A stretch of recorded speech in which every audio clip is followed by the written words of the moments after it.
하나님, 그 하나님의 은혜 때문에 아버지 우리가 굴하지 않고 과감하게 도전하며 나아가겠습니다. 하나님의 은혜 때문에 거칠은 세상에서 아버지여 주님 품에 안겨서 안식을 누리며 평안히 아버지 이겨나가기를 결정합니다. 은혜로 채워주시고 은혜로 나아가게 하여 주옵소서. 예수님 이름으로 기도합니다. 아멘. 청년분들 찬양하니까 확 살아나는 거죠.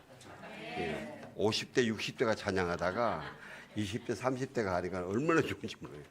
제가 이렇게 찬양을 들으면서 제 마음 가운데 우리나라 교계에 지금 문제가 뭐냐면 주일학교가 다 없어지고 있어요. 거의 한 5, 60%가 없어진대요. 그래서 제가 저기 있는 청년들이 친구 하나씩 데리고 오고 애인 말고 친구 하나씩 데리고 한 2명씩 데리고 오면 한 18명. 그럼 그 사람들이 결혼해서 애 둘씩만 낳으면 우리 주일학교 한 40명 되네.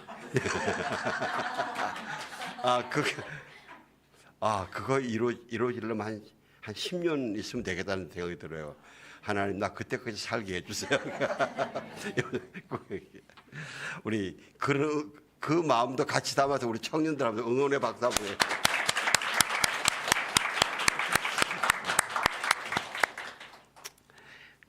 그래요. 지금 우리가 청년들이, 젊은이들이 정말 이 은혜와 힘으로 세상을 두려움 없이 밟고 나가는 그런 세상이 정말 중요합니다. 하나님께서 우리에게 주신 말씀은 로마서 12장 1절과 2절입니다. 짧으니까 저와 여러분이 한 목소리로 같이 한번 봉독합니다. 시작. 그러므로 형제들이여, 내가 하나님의 자비하심으로 여러분에게 권합니다. 여러분의 몸을 하나님께서 기뻐하시는 거룩한 산제물로 드리십시오. 이것이 여러분이 드릴 영적 예배입니다. 여러분은 이 세대를 본받지 말고 오직 마음을 새롭게 함으로 변화를 받아 하나님의 선하시고 기뻐하시고 온전하신 뜻이 무엇인지 분별하도록 하십시오. 우리 이 말씀 너무 중요한 말씀이니까 한 번 더 소리내서 마음에 새기면서 봉독합시다. 시작. 그러므로 형제들이여, 내가 하나님의 자비하심으로 여러분에게 권합니다. 여러분의 몸을 하나님께서 기뻐하시는 거룩한 산제물로 드리십시오. 이것이 여러분이 드릴 영적 예배입니다.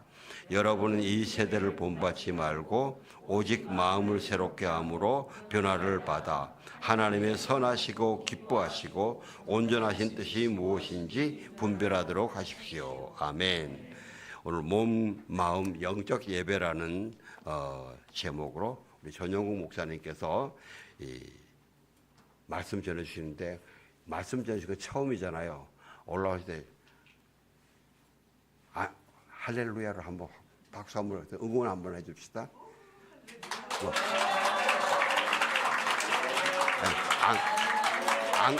안 그래도 절대 안 떨 양반이지만 그래도 우리가 예의상 한번 해. 다시 한번요.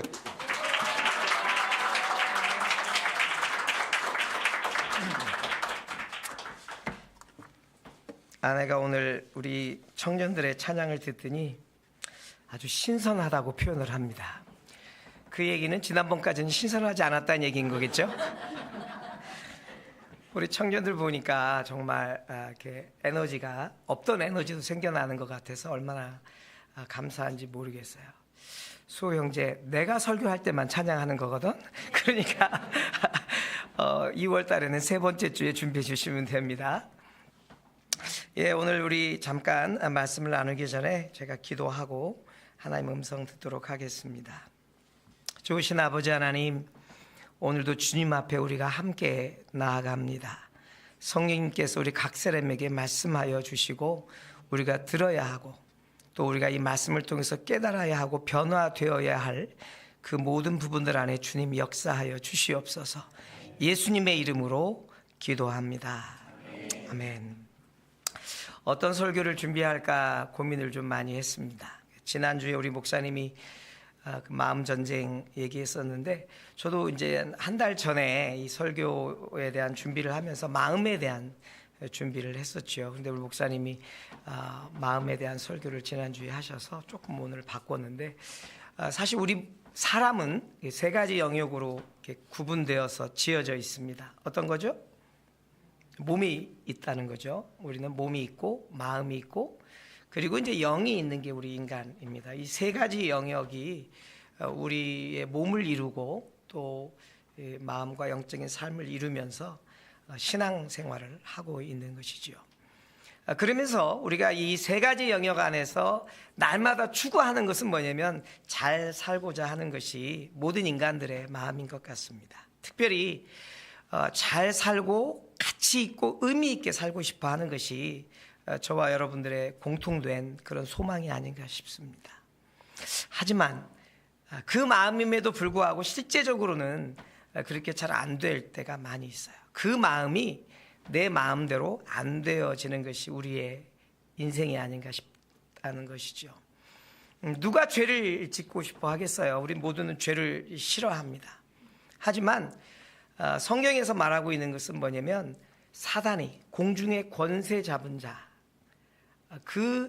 이 땅 안에서 지금 어둠의 세력을 잡고 있는 악한 세력들이 우리를 온전하게 살지 못하게 하고 있다라고 하는 것입니다. 우리 몸과 마음과 영혼의 문제는 뭐냐면 하나님이 말씀하신 그 말씀을 온전하게 이루어 드리는 것이 힘들다라고 하는 것이죠. 그 얘기는 뭐냐면 죄를 이길 만한 능력이 우리에게는 없다는 것입니다. 그러다 보니까 우리가 날마다 하나님 앞에서 결단하기도 하고 또 다짐하기도 하고 하나님 앞에서 뜻을 구하기도 하지만 우리가 번번이 실패할 때가 많습니다. 이 마귀라고 하는 존재는요, 이 땅 안에서 무엇을 해야 되냐면 우리 사람의 존귀함, 나의 가치, 성도로서의 나의 위치를 갖다가 망가뜨리는 것이 그들의 주요한 역할 중에 하나라고 하는 것입니다. 나의 존엄성, 신앙인으로서 믿음의 한 존재로서의 가치를 무너뜨리는 것이 사단은 24시간 동안 하는 전략이라고 하는 것입니다. 세계대전 때 우리가 잘 알고 있는 것처럼 독일군들이 유태인을 몇 명 죽였는지 아세요? 600만 명을 죽였다고 합니다. 사실 지금 아마 이스라엘 인구가 몇백만 안 돼요. 지금 현재 있는 이스라엘 인구 전체를 다 죽였다라고 하는 것입니다. 근데 이 독일군 병사들이 이스라엘들을 죽일 때 가장 어려워하는 문제가 있었습니다. 무엇일까요? 이 600만 명의 유태인을 죽임에 있어서 이 독일 병사들에게 아주 심각한 마음의 문제가 있었습니다. 가장 큰 적이 있었는데 그것이 뭐냐고 하면 양심이라고 하는 것이 있었어요. 포로로 잡혀왔어요. 저항할 수도 없어요. 아무런 힘도 없어요. 그런데 죽여야 하는 그 독일 병사들의 마음에 사실 이게 큰 벽이 아닐 수 없잖아요. 위에서 명령도 떨어졌고 어떤 우리 상황적으로 보게 되면 그 명령 앞에 순종해야 하는데 이 죄 없는 사람을 쏴 죽이거나 가스실에 집어넣거나 무참하게 죽이는 일은 쉬운 일이 아니었다는 거죠. 그래서 이 문제를 해결하기 위해서 머리를 씁니다. 어떻게 하냐면 수용소들이 다 몇천 명 단위로 이렇게 수용소들을 모아놓고 있는데 그 수용소의 화장실을 하나만 남겨놓고 다 없앴다라고 하는 것이에요. 생각을 해보세요. 그 수천 명이 화장실을 봐야 되는데 화장실 하나만 남겨놓고 전부 다 없애버린 것입니다. 물리적인 상황이라 어떠한 방법이 없었죠. 그러니까 급하게 되니까 이 사람들이 아무데서나 용변을 보고 이제 배설을 하게 됩니다. 그리고 이제 이런 부분들이 이 사람의 그 모욕감을 주기도 하고 또 존재 가치에 대한 것을 잃어버리기도 하니까 이제 이들이 주면 주는 대로 먹고 가서 일하면 일하는 대로 시키는 대로 하고 그러면서 자기의 가족이나 형제나 동료들이 끌려가 죽는 것을 바라만 보고 있는 그러한 그 수용소의 생활인 걸 볼 수 있습니다. 수용소에서는 하루에 한 번씩 한 컵 정도의 물을 준다고 해요.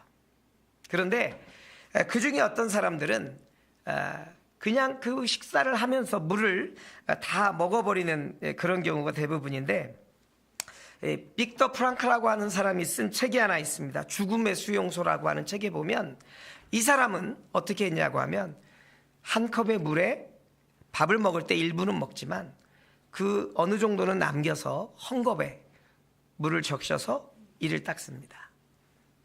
그리고 또 물을 좀 남겨가지고 유리 조각을 가지고 수염을 밀어내면서 자기의 존엄성을 끝까지 지키면서 살아냈다라고 하는 것이에요. 그러니까 재미있는 건 이 수용소에서는 몸이 약하거나 정신적으로 문제 있는 사람들을 먼저 처단한다고 합니다. 그렇죠. 일을 할 수가 없으니까 데려다가 죽였다는 것이죠. 그래서 마지막까지 남은 사람들은 자기의 존엄을 유지하고 자기의 인간됨을 끝까지 붙잡았던 그 사람들이 마지막까지 살아남았다. 이제 이런 이야기가 있습니다. 언제 죽을지 모르지만 인간다움을 포기하지 않았다. 그래서 결국 끝까지 살아남고 이런 이야기를 책으로 써내려 수 있었다는 것이죠. 사실 우리가 영적 전쟁이라고 얘기합니다. 신앙인으로서 저와 여러분들은 날마다 믿음 안에서 영적 전쟁을 하고 있는 것이에요. 그러니까 사단은 끊임없이 우리를 미혹하고 우리를 죄로 끌어당기고 우리 안에 있는 하나님의 창조물로서의 존엄감을 항상 깨뜨리려고 날마다 한다는 것이죠. 성도의 성도다움을 무너뜨리는 것이 이 사단의 아주 큰 전략 중에 하나인 것을 볼 수 있습니다. 하나님의 구원의 역사는 자기의 가치를 발견하는 사람에게 주어진다라고 이야기하고 있습니다. 우리가 하나님의 구원을 입고 하나님의 은혜로 구원을 입고 저와 여러분들이 오늘 이 예배를 드리고 있는데, 이 놀라운 것은 나에 대한 가치를 먼저 알아야 한다라고 하는 것이죠. 제가 믿지 않는 가정에서 유일하게 복음을 받아들이게 됐습니다. 고등학교 1학년 때 교회를 다니기 시작했어요. 그리고 고등학교 2학년 때 우연찮게 그 명지대학교 그 밑을 지나가는데 찬양 소리가 너무 아름답게 들려왔어요. 그게 이제 예수전도단 화요 찬양 모임을 그곳에서 할 때였는데, 이제 갓 1년밖에 신앙생활을 안 했는데 교회에서 부르는 찬양이 아니었었어요. 그 지나가면서 듣는 찬양이 얼마나 아름다웠는지 그냥 가방을 들고 그 예배에 들어갔던 기억이 있습니다. 막 수백 명의 600~700명의 젊은 사람들이 모여서 예수 이름 찬양, 임마누엘, 거룩거룩 찬양하는데 정말 제 안에 새로운 영이 들어오는 것을 느꼈던 것 같아요. 저는 그래서 이 영적 예배라는 체험을 그때 하게 됐던 것 같아요. 그때 아프리카 케냐에 계셨던 임종표 선교사님이 오셔서 말씀을 전하는데 얼마나 내 가슴을 뛰게 했는지 모르겠어요. 그리고 아프리카로 선교의 구령, 부름을 요구하는데 전혀 제가 예기치 않았는데 제 스스로 손들고 그 앞에 나가서 선교에 헌신을 했던 그런 기억이 있습니다. 복음을 받아들이고 하나님의 그 인식을 갖고 나면 다시 내 자신에 대한 존재감을 느끼게 돼요. 그때 내 안에 있었던 가장 큰 열등의식이 뭐였냐면, 집안이 뭐 특별한 것도 아니고 우리 집안이 아무도 안 믿으니까 그게 저한테는 가장 큰 아킬레스건이기도 했었어요. 교회를 가서 중고등부 가면 어머님이 권사님, 장로님, 집사님, 교회 안 나간다고 이 친구들은 매 맞고 그러는데 저는 교회를 나가면 매를 맞았으니까 어느 날은 겨울철에 교회 갔다 와가지고 종아리가 시퍼렇게 되도록 그 아버님한테 종아리를 맞았던 기억이 있어요. 왜냐하면 우리 아버님 그때 표현, 너 나 제사 안 지내주려고 교회 다니고 있는 것이 제가 장남이었거든요. 그리고 이제 집안에 대한 문제, 또 재정이 그렇게 많지 않았던, 부유하지 않았던 그런 문제, 또 하나 가장 큰 아킬레스건은 뭐냐면 제가 작다는 문제. 이건 평생을 따라다니고 있었던 문제이기도 해요. 그렇잖아요. 특별히 이제 그 사춘기 시절 민감한 때는 이 보여지는 것으로 사람들이 좋다 나쁘다 표현도 하고 그거에 얼마나 예민했을 때예요. 근데 제가 하나님을 만나고 성경을 읽고 예수님을 만나면서 제 삶에 대한 가치 기준이 바뀐 시간들이 있었습니다. 아, 내가 하나님의 창조물로 나 자신을 봤을 때 이건 중요하지 않다. 보여지는 외면은 중요하지 않다. 왜냐하면 하나님이 그 아들 예수를 죽이면서까지도 궁극적으로 나를 구원하러 오셨던 나는 그런 존귀한 존재이다. 가치 있는 존재이다. 그거를 내가 인식하고 나서부터는 주변에 누가 뭐라고 하든 어떤 외모적인 거나 뭐 집안적인 거나 어떤 물질적인 거에 대해서 절대로 원망하지 않았던 그런 때가 있었습니다. 우리 보통 종종 그런 말 하잖아요. 부모님한테 막 화나면 도대체 나한테 해준 게 뭐가 있다고 이렇게 나를 제대로 못 도와주냐고 막 따질 때도 있잖아요. 근데 그때 제가 하나님 앞에서 배웠던 건 뭐냐면 나를 육신을 입혀서 이 땅에 보내셨고 우리 부모는 그냥 이 땅에서 내가 사는 동안 나를 보호하기 위해서 하나님이 보내주신 거다. 그런데 그분들도 불완전하다. 그분들도 연약하다. 그분들도 한계를 갖고 있기 때문에 그분들은 최선을 다해서 내게 하고 있는 것일 뿐이기 때문에 내가 우리 부모들을 원망하거나 그분들에게 무엇을 요구할 수 있는 위치가 아니다. 이 생각을 하나님이 주셨던 그런 마음이 있었습니다. 그래서 그다음부터 제가 예전에 안병육 교수님의 철학책을 읽다가 거기에 나와 있는 한 단어가 꽂혔어요. 자애자존. 수호 무슨 뜻이죠? 똑똑한 사람이니까 자애자존. 스스로자, 사랑의 자, 스스로자, 존중할 존자. 내가 나를 사랑하고 내가 나를 존중히 여기지 않으면 아무도 다른 사람이 나를 존중해 주거나 사랑해 주지 않는다는 거죠. 먼저는 우리가 하나님의 은혜를 입은 자로 하나님 앞에 내가 있을 때 그리고 하나님이 나를 어떤 존재로 만들어진 그 가치를 알 때 내게 하나님의 사랑이 여러 사람을 통해서든 환경을 통해서든 물질을 통해서든 우리에게 주어진다라고 하는 사실이죠. 지금까지 제가 제 카톡에 요즘 좀 바뀌었지만 자애자존이라는 그 말을 쓰고 다녔어요. 그 얘기는 뭐냐면 우리의 소속이 어딘지, 나의 정체성이 어딘지, 나의 존엄성이 어디 있는지, 성도로서의 가치가 어디 있는지를 날마다 스스로 확인했던 시간들이었었습니다. 이 로마서 오늘 읽었던 본문은 우리 11장까지는 교리적인 내용으로 감옥에 갇혀있던 바울 그 로마에 있는 성도들에게 보냈던 내용입니다. 자기는 감옥에 갇혀 있지만 로마 교회에 하나님의 말씀을 좀 정리하고 교리적으로 정리해서 원론적인 복음의 아주 근본적인 것들을 전달하게 된 것이죠. 근데 오늘 12장서부터는 실천편입니다. 너희가 어떤 삶을 살아야 할지를 이야기합니다. 하나님의 은혜로 믿음으로 의롭게 입은 나의 사랑하는 성도들이에요. 이제는 하나님의 자녀답게 이렇게 살아라라고 하는 것이 오늘 이 말씀의 주제인 것이죠. 그러면서 이제 그러므로라고 하는 단어로 좀 이렇게 전환을 하는 것을 볼 수 있습니다. 첫 번째 우리가 좀 봐야 될 것은 뭐냐면 너의 몸을 하나님이 기뻐하시는 거룩한 산제물로 드려라라고 하는 것입니다. 그러면서 이것이 영적인 예배다.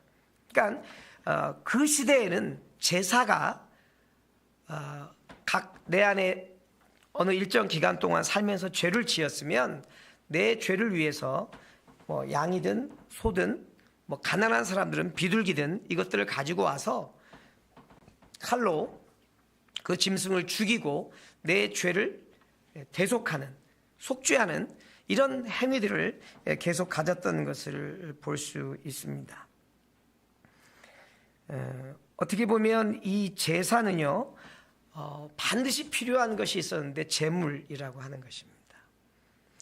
당시에 이 송아지, 양 이런 것들이 결코 싼 게 아니었어요. 지금 우리 소 한 마리 살려면 얼마나 될까요? 꽤 비싸요. 뭐 안 사봤으니까 뭐 소 한 마리 살 사람은 아무도 없는 것 같아. 겨우 뭐 소고기 한 근 살지는 모르겠지만 소 한 마리. 근데 그때는 내 죄 때문에 소 한 마리를 끌고 가서 죽여야 돼. 그러면 내가 지금 같으면 소 한 마리 죽여서 고기로 다 잘라가지고 집에 오면 한 1년 먹을 거예요.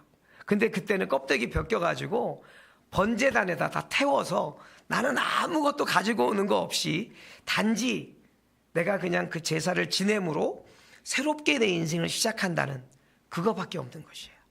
자, 예전에 그 제사 지냈던 영상 잠깐만 보겠습니다. 1분 30초. 어떤 것이었는지 한번 보시겠습니다.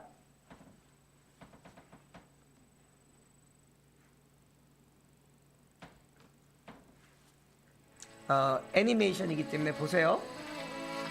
내가 저렇게 양 한 마리를 끌고 제사장에게 갑니다. 그럼 제사장은 The priest examines the 이 lamb. 흠이 있는지 없는지 이 양을 살핍니다. 흠이 있는 걸 갖고 오면 안 돼요. 가장 For defects, 첫째되고 아주 깨끗하고 흠이 없는 재물, 그게 나라는 거예요. lays his hands. 나를 이렇게 깨끗하게 해서 Picture of Jesus. 그리고 여기에다가 Lamb of God, 손을 the 얹고 place 기도합니다. 제사장이. 그러면 여기 자기가 기도하는데 이때 보면 쭉 해가지고 시커먼 게 들어가요. 내 죄가 이 짐승에게 전가된다라고 하는 의미입니다. The lamb's righteousness is now transferred. 그리고 하나님의 의로 그러면 이제 제사장이 칼로 양의 목을 베입니다. 그래서 보통 다른 데서는요, 제가 실제적으로 이 시대에도 지금 이스라엘에서는 이 희생 제사를 드리는 시즌이 있어요. 절기별로. Favor 그러면 여기에 참여한 사람들은 하얀 옷을 and the 입습니다. grace of God. 허리띠를 메고 그리고 자기가 짐승을 가지고 가요. 이유는 뭐냐면 내가 이 짐승을 잡고 있는 거예요. 그때 목을 베면 피가 튀어요. 그러면서 그 내가 입었던 흰 옷에 피로 물들게 됩니다. 제사장이 잡는 게 아니라 누군가 잡아줘야 되니까 본인이 잡는 것을 지금도 이스라엘에서는 그런 제사법을 취하고 있어요. 그 얘기는 뭐냐면 내 죄에 대한 모든 것들이 이 짐승이 죽음으로 말미암아 그리고 반복해서 이 일을 함으로 말미암아 내 안에 있는 그 죄를 하나님 앞에서 사함받고 새로운 일상을 새로운 삶을 살아간다는 의미거든요. 그 얘기는 지금 저와 여러분들이 오늘 드려지는 이 예배가 바로 그런 예배라고 하는 것이에요.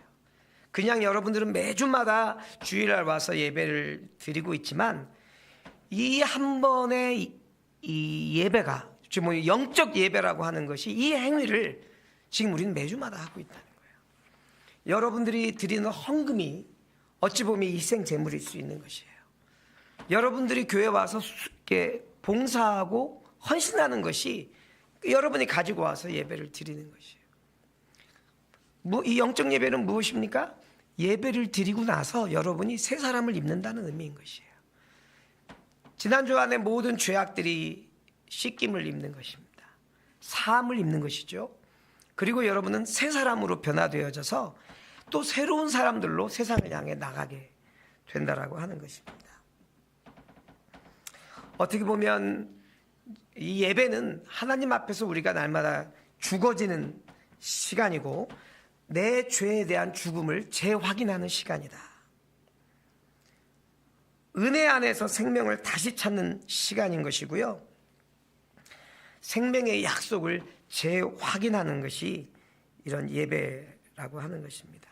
그러면서 날마다 우리가 확인하는 것은 내가 하나님 앞에서 살아가고 있구나. 이것을 이 예배를 통해서 날마다 깨닫는 것이죠. 군대 갔다 오신 분들은 경험하셨을 것 같은데 군대에서는 이제 하루 일과가 끝나면 다 끝나고 이제 점호 받기 전까지는 테레비를 볼 수 있는 시간이 있어요. 보셨어요? 홍 박사님? 네. 군대 안 갔다 오셨나? 어쨌든 이 내무반에서 쭉 앉아가지고 예전에는요 병장부터 사병, 1병, 2병까지 같이 막 했었어요. 그러면 병장이 제일 좋은 위치에 있고 이병은 저기 문 끝다리에 있으면서 그 소리 들으려고 막 보고 그래요. 근데 요즘은 바뀌었다고 그러더라고요. 요즘은 이렇게 계급을 그렇게 안 놔두고 동기끼리 잔대요. 내무반에. 그러니까는 뭐 19기 그러면 그 아이들 것만 가니까 이제 높낮이 없이 되게 편하게 생활을 하고 6시 이후에는 핸드폰도 마음대로 쓰고 군대가 되게 좋아졌어요. 군대가 아닌 것 같아요. 그런데 거기에서 가가지고요. TV를 보여주는 이유는 뭐냐면 내가 사는 집, 내가 사는 사회, 그리고 내가 살고 있는 그 어떤 그 위치 안에서 소속감, 내가 돌아가야 될 곳이 어딘지를 항상 확인시켜 주는 거라는 거예요. 그래, 내가 1년 8개월만 지나면 집으로 돌아간다. 사랑하는 이가 있고 마음껏 초코파이 먹을 수 있고 군대에서 초코파이 하나가 얼마나 여러분 아쉬운지 아세요? 그거 먹으려고 화장실 들어가서 먹잖아요. 뺏기지 않으려고.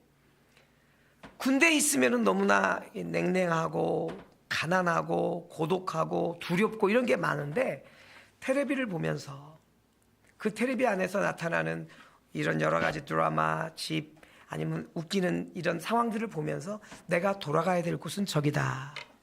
이렇게 인식한다는 거예요. 예배는 바로 그런 것입니다. 우리가 하늘나라에 가서 할 것이 주님과 함께 이 예배하는 것이라는 거예요.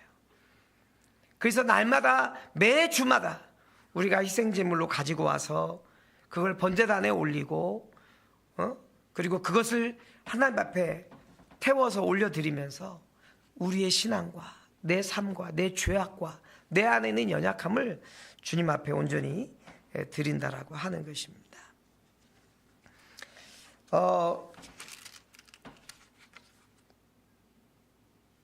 몸으로 이제 제사를 드린다라고 얘기를 했는데 그 얘기 중에 하나는 뭐냐면 그 얘기 들으면 좀 아까 이런 영상 보면 시겁하잖아요. 어유 막 목으로 막 베고 막 이런 건데 요즘 말로 하면 어떤 단어로 표현할 수 있을까요? 저렇게 제사를 드린다, 예배라고 하는 것도 있지만 또 하나의 의미는 내 삶을 하나님 앞에서 헌신한다는 의미로 받아들여도 좋습니다. 제사한다는 것은 나를 주님 앞에 헌신해서 드린다라고 하는 것이죠. 닭과 돼지가 길을 걷고 있었습니다. 좀 말이 안 되지만 닭과 돼지가 같이 걷고 있었어요. 근데 저쪽에서 죽어가는 사람을 이제 보게 됩니다. 그러니까 닭이 얘기해요. 돼지야, 우리 저 죽어가는 사람을 위해서 우리가 좀 저 사람들을 구해주자. 이 계란과 그 햄을 좀 주자. 너무나 좋은 이야기잖아요. 그러니까 돼지가 단박에 거절을 합니다. 뭐라고 하죠? 야, 너는 알만 낳아서 주면 되지만 내가 햄을 주려면 나를 죽여야 되는 거야. 너는 그냥 잠깐의 조그만 것만 주니까 너는 기부하면 되지만 나는 나를 죽여서 나를 줘야 되기 때문에 나는 희생해야 되는 거야. 그러니까 이 돼지는 지금 헌신의 의미를 알고 있는 거예요. 우리가 교회에서 헌신하고 주를 따른다라고 하는 것은 내가 교회에 기부하고 있느냐, 헌신하고 있느냐를 돌아볼 수 있습니다. 내 삶의 일부를 아버지 앞에 드리는 것은 기부라고 볼 수 있어요. 그러니까 내 자신을 전체를 하나님께 드리는 것은 그것은 내 삶의 모든 것을 드리는 것이기 때문에 주권을 올려드리는 것이기 때문에 참된 헌신이고 희생이라고 얘기합니다. 그래서 우리가 날마다 말씀 외우는 게 있죠. 갈라디아서 2장 20절. 우리 함께 이 말씀 읽어볼까요? 시작. 나는 그리스도와 함께 십자가에 못 박혔습니다. 그러므로 이제 더 이상 내가 사는 것이 아니라 내 안에 그리스도께서 사시는 것입니다. 나를 사랑하셔서 그의 자신의 몸을 내주신 하나님의 아들을 믿는 믿음으로 사는 것입니다. 이 말씀에서 분명히 우리에게 말하고 있는 것은 이제는 내가 이 땅에 살고 있지만 나 때문에 사는 것이 아니다. 그리스도를 위해서 사는 것이다. 이것은 전부의 표현인 것입니다. 부분의 표현이 아닌 거예요. 그렇다고 해서 직장도 그만두고 일하던 것도 그만두고 학업도 그만두고 무조건 교회에서 일하라고 하는 것은 아니죠. 당연히 아닙니다. 그 여러분들은 여러분의 지금 현재 삶 속에서 여러분에게 주어진 곳에서 일하는 것이 제사장의 직분을 감당하는 것이에요. 직장이든 가정이든 학교이든 어디든 간에 여러분이 그곳에서 최선을 다하는 것이 하나님 앞에 예배하는 것이고 제사장의 직분을 감당하는 것이죠. 그럼에도 불구하고 하나님이 말씀하시는 것은 이 영적 예배 가운데 여러분들이 그 예배 가운데 왔을 때는 여러분의 재물, 제사 드릴 수 있는 재물을 가지고 와서 전심으로 예배하라는 것입니다. 그리고 나서 여기서 힘을 얻고 세상에 나가서 승리하는 사람이 되라고 하는 것입니다. 종종 그런 표현을 제가 듣습니다. 많은 기독교인들이 왜 교회를 다니느냐, 왜 신앙생활을 하느냐라고 하면 전제를 이렇게 두는 사람이 있어요. 하나님이 나를 복 주시니까, 하나님이 내게 은혜 주시니까. 그 얘기는 뭐예요? 깊은 내면의 속에서는 뭐냐면 하나님이 나를 기쁘시게 한다는 그런 의미가 담겨 있습니다. 하지만 희생과 헌신의 의미는 그것이 아니에요. 내가 하나님을 기쁘게 하시는 것입니다.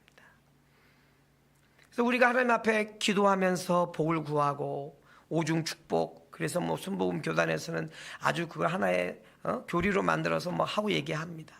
근데 이것이 뭔가 좀 거꾸로 된 거예요. 하나님이 우리를 기쁘게 하시려고 하는 것이 아니라 우리가 하나님을 기쁘게 하러 나가는 것, 그것이 참된 영적 예배고 내가 몸으로 하나님 앞에 제사를 드린다는 의미가 되는 것입니다. 오늘 말씀에서 두 번째로 얘기하는 것은 이 세대를 본받지 말라라고 합니다. 어떻게 보면 시대마다 유행처럼 우리에게 영향을 주는 가치들이 있습니다. 뭐 옛날에는 종종 이런 얘기 많이 하죠. 남들처럼만, 그러니까 우리가 기독교인으로 살고 있는데 세상에 있는 사람들과 같이 남들처럼만. 그래서 많은 그 한때 유행했던 뭐 땅투기들, 또 과열들, 얼짱, 몸짱, 성형바람, 다이어트, 조기유학, 어떻게 보면 세상에서 우리에게 주어졌던 그런 영향이나 가치들이 하나님을 믿는 저와 여러분들에게도 동일하게 가지고 있다는 것이에요. 그래서 그 사람들이 하는 것들을 내가 안 하면 내가 뒤처지는 것 같고, 내가 그것을 갖고 있지 않거나 우리 자녀들이 그 안에 있지 않으면 나는 패배한 루저라고 하는 생각을 갖고 있다고 하는 것이죠. 그런데 이런 생각들이 하나님으로부터 온 거 아니라는 거예요. 우리가 알고 있는 것처럼 공중 권세 잡은 자, 악마의 속임수였다는 것이죠. 그래서 어떻게 보면 내 의지, 지금 내 마음에 있는 중심이 하나님의 가치, 하나님의 존엄성, 하나님이 나를 부르신 그 부르심 안에서 응답하는 것이 아니라 세상의 가치, 세상의 어떤 정보, 그리고 내 안에 있는 내 의지, 내 생각, 이것들이 오늘 날마다의 내 삶을 지금 주장하고 있다라고 하는 것이에요. 여러분, 그럼 어떤 일이 일어났는지 아십니까? 내 삶에 변화가 없어요. 교회를 다녀요. 30년 됐어요. 직분도 있어요. 권사 다 있어요. 삶의 능력이 안 나타나는 거예요. 그 삶의 본 모습은 그대로 변함이 없으니까 도리어 오래오래 신앙생활한 사람들은 무말랭이처럼 아주 말라 있어가지고 아마 지금 제 설교를 들으면서도 막 우리 도마에다가 올려놓고 막 도마질을 하듯이 저건 뭐 그래, 저건 저래, 저건 내가 언제 들어봤어, 이렇게 하는 이 판단하고, 그리고 순수하게 받아들이지 못하는 가난한 마음이 없어진다라고 하는 거예요. 머리는 커졌는데 마음이 없고, 그리고 그 안에 진지함이 없어지는 거예요. 아주 비판적이 되는 거예요. 신앙생활하면서 제가 제일 많이 생각했던 거는 왜 신앙생활을 오래 하시면 얼굴이 굳어질까요? 우리 교회는 그런 분들이 별로 없는 것 같아요. 권사님들, 목사님, 장로님들 보면 너무 무게감을 잡고 계시니까 다가가기가 어렵거나 불편하신 분들이 있거든요. 그리고 막 지적하시고 가르치고 하시는 분들이 많거든요. 꼭 그것만이 답일까? 어떻게 보면 우리가 성장하고 성숙되었다는 것은 상대방의 입장에 눈높이를 맞춰주는 게 더 성숙함이라고 보는 거예요. 그래서 외국에 가보면 할아버지가 어린아이랑 같이 처음 만나는데도 친구처럼 서로 이야기 나누고, 그리고 서로 소개할 때 내 친구라고 얘기하고, 이런 거 보면 그 삶 안에 얼마나 부유함이 있는지를 느낄 수 있어요. 저는 그렇게 봐요. 저와 여러분들이 정말 말씀 안에서 깊이 있게 우리가 하나님의 은혜를 입는다 그러면 날마다의 내 삶이 부드러워지고 풍성해지고 열려 있고 내가 누구에게 다가가든지 누가 내게 다가오든지 관계없이 내 삶에서 그것들이 아름답게 이루어질 때 그것이 진정한 믿음 안에 부요함이 아닐까 이런 생각들을 갖게 됩니다. 저와 여러분들은 이런 세상 풍조에 휘말리지 않는 게 되게 중요해요. 하나님의 뜻대로 살아가기 위해서는 좀 힘든 일들이 있습니다. 왕따를 당하기도 하죠. 그리고 뭔가 불편할 수 있는 일을 당하기도 합니다. 어떻게 보면 이런 복잡 다단하고 첨단화되고 이제 AI 시대고 뭐 4차원 혁명 시대고 너무나 빠르게 변하는 이 시대에서 이 시대를 거슬러 간다라고 하는 것은 쉬운 일이 아니에요. 특별히 우리 젊은 세대들은 2000년 동안 어떻게 보면 정지해버린 것 같은 이 말씀 세계와 지금 이 무궁하게 바뀌고 있는 현대 세계 안에서 이 괴리감 때문에 고민할 수도 있다라고 하는 것입니다. 하지만 여러분 연어를 기억해 보시기 바랍니다. 연어는 그 수천 개 수십만 개 알을 낳고 강으로 흘러내려 보내면 자라서 다시 자기가 태어났던 땅으로 온다는 거예요. 근데 그곳을 오려고 그러면 역류해야 되는 거예요. 역행해야 되는 거예요. 내려갔던 강줄기를 그 시냇물을 뚫고 올라오는 거예요. 올라오다가 거의 80%가 죽는다 그래요. 그렇게 죽지만 회귀 본능으로 자기는 가야 될 곳을 간다라고 하는 거예요. 이 시대를 우리가 믿음 안에서 경험할 수 있는 건 뭐냐? 예수 생명밖에 없다는 거예요. 복음밖에 없다는 거예요. 말씀의 능력밖에 없다는 거예요. 저는 그래서 우리 교회가 참 소망이 있는 건 사실은 우리 목사님의 설교도 그렇고 또 우리 사모님이 우리 중고등부 아이들 가르치는 것도 그렇고 또 우리 여성분들과 함께 말씀 나누는 것도 그렇고 근간이 이 진리인 성경의 말씀을 두고 있다라고 하는 거예요. 어느 교회처럼 커피숍에서 커피 마시면서 놀고 주식 이야기하고 아들 딸 자랑하고 막 돈 버는 이야기하고 이게 아니라 복음의 근간을 둔 이 기반 위에서 교회가 자라간다고 하면 소망이 있다는 것이죠. 목사님 10년에 40명 얘기하셨는데 저는 슬퍼요. 그때쯤 되면 한 400명에서 한 500명 막 청년들이 막 우글우글하는 그런 꿈을 꿔요. 꿈은 공짜니까. 그러면은 막 여기 애기 낳고 지금 또 막 다 애기 낳고 못 낳으시는 분들 몇 명씩 낳고 그러면 뭐 이슬람은 그렇게 전략이 그렇습니다. 모슬렘은 외국 사람한테 가서 결혼해서 그 자녀 낳으면 지금 모슬렘 되는 거예요. 여호와의 증인들도 여호와의 증인끼리만 결혼을 합니다. 그래서 아기를 낳으면 그 아이들을 그 교단 안에 종교 안에 두는 거죠.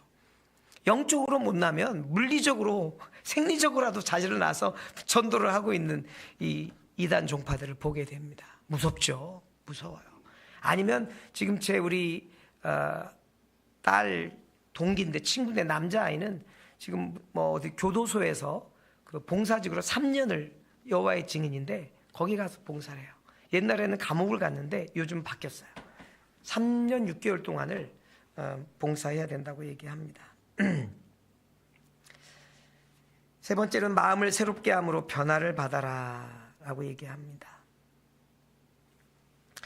이 마음은 우리 안에 지성과 감정과 의지를 이렇게 표현하고 보여주고 있습니다. 그래서 우리의 이 의지가 우리 인생을 살면서 중요한 것은 판단하고 분별하는 것이에요.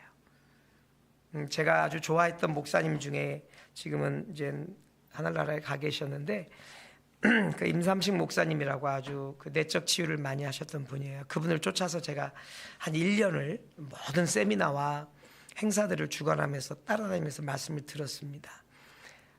그때 이제 제가 하루 목사님에게 좀 물어봤어요. 목사님, 제가 앞으로 어떻게 목회를 지향해야 되고 어떤 삶을 살아야 되고 무엇을 하면 좋겠습니까? 물어봤더니 야, 이 친구야, 너 이제까지 30년 동안 하나님 믿고 따라왔는데 뭐 이제 또 말씀 듣고 하나님 음성 듣고 뭘 한다고 그래. 그게 아니고 이미 너한테 하나님이 다 주셨어. 이제는 네가 판단 잘하고 분별 잘하면 돼. 그 얘기 하시더라고요. 누구를 만날지 안 만날지, 이 일을 해야 될지 안 해야 될지, 가야 될지 말아야 될지 그 판단과 분별력이 있으면 네가 무슨 일을 해도 하나님이 이제까지의 삶을 통해서 너에게 역사하실 거야.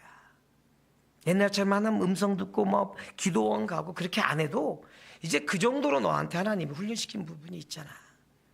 저도 그때 참 느낀 것이 그렇구나.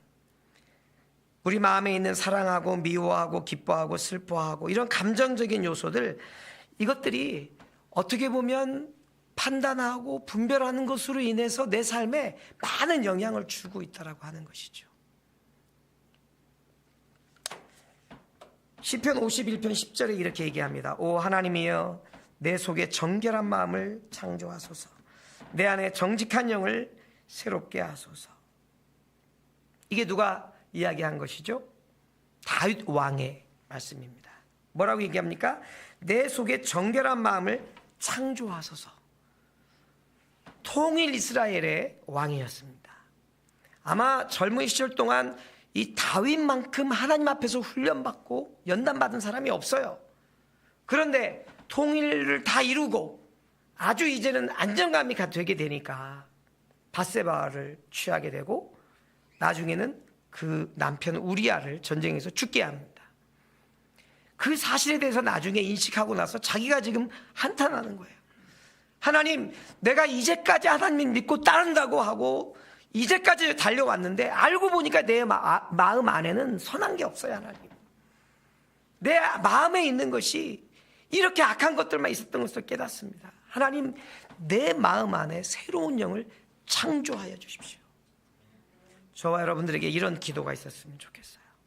하나님, 내 마음 안에 새로운 마음을, 거룩한 마음을, 정직한 영을 창조하여 주세요. 내 힘으로 되지 않는다는 것을 고백하는 것입니다. 역대상에도 나오지만 하나님께서는 우리의 마음을 살피시고 또 정직함을 기뻐하신다고 얘기하고 있고요. 또 역대상 28장 9절에도 여호와께서 모든 마음을 살피시고 사람의 생각과 의도를 헤아리신다. 이거는 누구도 부인할 수 없는 것 같아요. 하나님은 우리의 중심을 보신다. 감찰하신다. 마지막입니다. 네 번째는 하나님의 선하시고 기뻐하시고 온전하신 뜻이 무엇인지를 분별하도록 하라. 제가 오늘 로마서 12장 1, 2절 말씀 안에 몸에 대한 단어, 마음에 대한 단어, 영적에 대한 단어가 다 나와 있어서 이 말씀을 좀 선택하면서 그래, 저와 여러분들이 올 한 해를 좀 살아가면서 분별력 있게 살아갔으면 참 좋겠다. 그 작은 것부터, 하나님, 내가 오늘 이 친구를 만나야 할까요? 내가 이분에게 전화를 드려야 할까요? 오늘 우리 가족이 외식하러 가는데 가야 할까요? 너무 사소한 것들일 수도 있겠지만 그 부분에 대해서 좀 주님께 물어보면서 우리가 한 해를 살면 어떨까? 큰 거는 더 말할 것도 없고요. 뭐 투자하고 뭐 일을 벌리고 이러는 거는 뭐 말할 것도 없고, 그것 전에 일상의 삶에 대한 가장 작은 것들. 예전에 제가 공동 생활할 때 어느 분은 말하는 것까지도 그렇게 하나님께 묻다가 말을 못하고 다 지나가고 이런 적도 있었어요.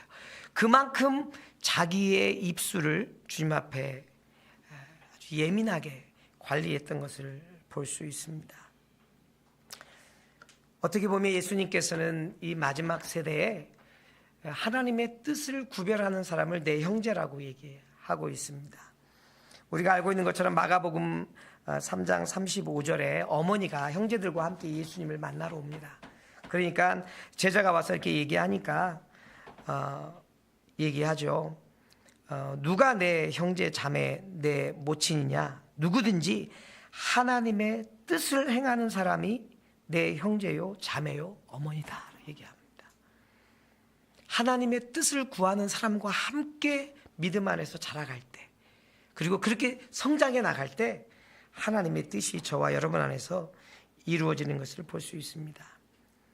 갈라디아서도 말씀하는 것은 예수 그리스도께서 하나님 우리 아버지의 뜻을 따라 우리를 이 악한 세대에서 건져주시려고, 아버지의 뜻은 우리를 이 악한 세대에서 건져주시는 거예요.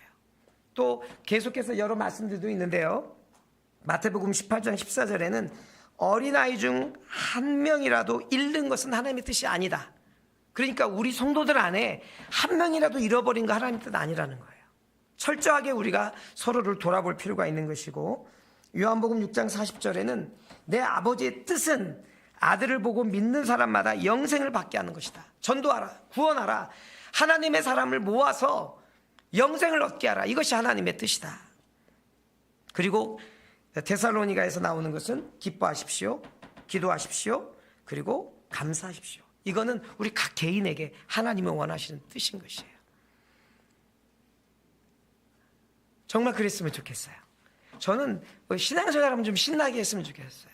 너무 맨날 어둡고 맨날 그냥 축축하고 맨날 깨지고 이런 것보다 기뻐하고, 기도는 각자 하는 거지만 감사의 삶. 오늘도 우리 주제가 찬양의 감사였었는데, 그때 하나님의 영이 우리의 인생을 주관하셔요. 우리 인생에서 믿음 안에 제일 실패하는 요인은 뭐냐면 내 의지가 하나님의 의지보다 더 강하기 때문에 그렇습니다. 그 사람은 신앙이 아니라도 회사에서 일을 하든 동호회에서 일을 하든 어느 조직에 가도 기질 때문에 그렇게 열심히 하는 사람이에요. 그렇게 리딩하는 사람이에요. 참된 신앙은 내 자신이 완전히 죽어주는 것입니다. 십자가 뒤에서 내려가서 나는 죽고 예수로만 살 수 있는 이런 사람들이 참된 믿음의 사람들이라고 하는 것입니다. 하나님께서 기뻐하시는 3대 삶이 있다고 하는 것은 우리의 삶을 헌신하고 변화하고 분별하라. 그래서 올 한 해 동안 저와 여러분들 안에 이런 역사가 있었으면 좋겠습니다. 하나님, 우리 은혜교회 성도들 한 명 한 명 정말 하나님의 예배 가운데, 영적 예배 가운데 내가 어디에 속해 있는지를 알고 성도의 가치로서, 존엄으로서, 선도의 본분으로서 믿음 안에 거하고, 그리고 이제는 이 땅을 살아가면서 내 자신이 내적으로 변화되어지고, 그리고 이제 분별하는 영으로 이기는 올 한 해가 되게 하여 주시옵소서. 그렇게 하나님께서 역사해 주시기를 구합니다. 기도하시겠습니다. 좋으신 아버지 하나님, 오늘도 주님이 우리 각 사람에게 베푸시는 은혜가 있는 줄 압니다. 혹시 우리 안에 날마다 이 희생제물을 드리고 있는데 하나님, 이 희생제물과 함께 습관화되고 변질되고 의무적으로 오고, 그래서 정말 제물만 드리고 마음이 새롭게 되어지지 않는 그런 우를 범하고 있지 않은지, 우리가 날마다 예배를 드릴 때마다 아버지 앞에서 새롭게 변화를 입어서 하나님을 온전히 따르고 순종하고 하나님의 뜻을 분별할 수 있는 하나님의 사람들로 역사하여 주시옵소서. 예수님의 이름으로